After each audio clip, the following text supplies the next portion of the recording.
জুলাই আন্দোলনে ঢাকার আশুলিয়ায় ৬ লাশ পোড়ানোর মামলায় ৬ জনকে মৃত্যুদণ্ড দিয়েছেন আন্তর্জাতিক অপরাধ ট্রাইব্যুনাল। যাবজ্জীবন দেয়া হয়েছে আরও ৭ আসামিকে। বৃহস্পতিবার দুপুরে এই রায় ঘোষণা করা হয়। রায়ে ২ আসামিকে দেয়া হয়েছে ৭ বছর করে কারাদণ্ড। আর খালাস পেয়েছেন মামলার রাজসাক্ষী হওয়া পুলিশের এসআই আফজালুল হক। মৃত্যুদণ্ড পাওয়াদের মধ্যে রয়েছেন সাবেক সংসদ সদস্য মোহাম্মদ সাইফুল ইসলাম, যিনি পলাতক আছেন। তার সব সম্পত্তি বাজেয়াপ্ত করে নিহতদের পরিবারের মধ্যে বিলি করে দেওয়ার নির্দেশ দিয়েছেন আদালত।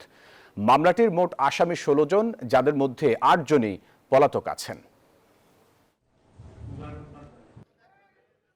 গত ৩০ আগস্ট সামাজিক যোগাযোগ মাধ্যমে দর্শক, আন্তর্জাতিক অপরাধ ট্রাইব্যুনালে কথা বলছেন আইনজীবীরা। আমরা সরাসরি চলে যাচ্ছি সেখানে। এটার সাথে একমত হয়েছে, কিন্তু সেন্টেন্সিং ক্ষেত্রে কারণ এই লাশ পোড়ানোর সময় তারা উপস্থিত ছিলেন কিনা এই বিষয়টি হয়তো বিবেচনায় নিয়েছেন।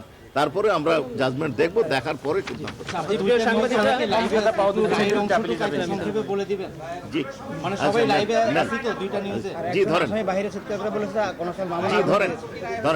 জি, আজকে আন্তর্জাতিক অপরাধ ট্রাইব্যুনাল ২ তার প্রথম রায়ে ঘোষণা করেছেন। সেই রায়ে মোট আসামি ছিল ১৬ জন।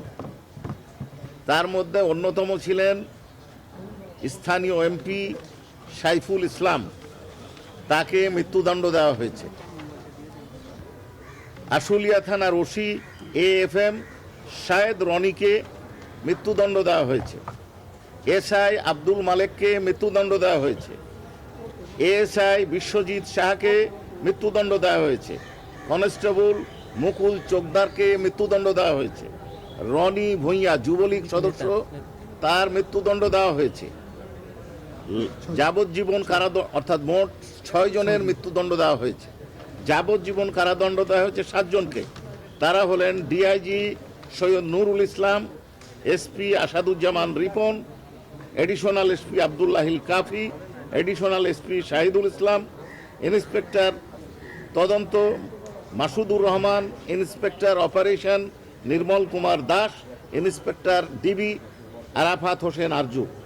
৭ বছরের কারাদণ্ড দেওয়া হয়েছে এসআই আরাফাত উদ্দিন এবং এএসআই কামরুল ইসলাম, অর্থাৎ ২ জনকে। এবং অপর আসামি এসআই আফজালুল হক, তিনি ট্রু এবং ফুল ডিসক্লোজার করে অনারেবল ট্রাইব্যুনাল যে শর্ত দিয়েছিলেন যে পূর্ণাঙ্গ সত্য প্রকাশ করবেন ঘটনার, সেইটা প্রকাশ করায় তাকে মুক্তি দেওয়া হয়েছে। আপনার কাছে আমার প্রশ্ন, সেটা হলো যে ৭ দিন পর জাতীয় সংসদ নির্বাচন, আমরা একটা ত্রিকোণমিতি সমীকরণের সামনে দাঁড়িয়ে আছি। অনেক যুদ্ধ এই আহত নিহত পরিবার অনেকে আশঙ্কা করছেন যে যেহেতু ৭ দিন পর নির্বাচন, নতুন সরকার আসতে পারে, যে সরকারই আসুক, তার কেউ কেউ আশঙ্কা করছেন যে এই বিচারটা চলবে কিনা।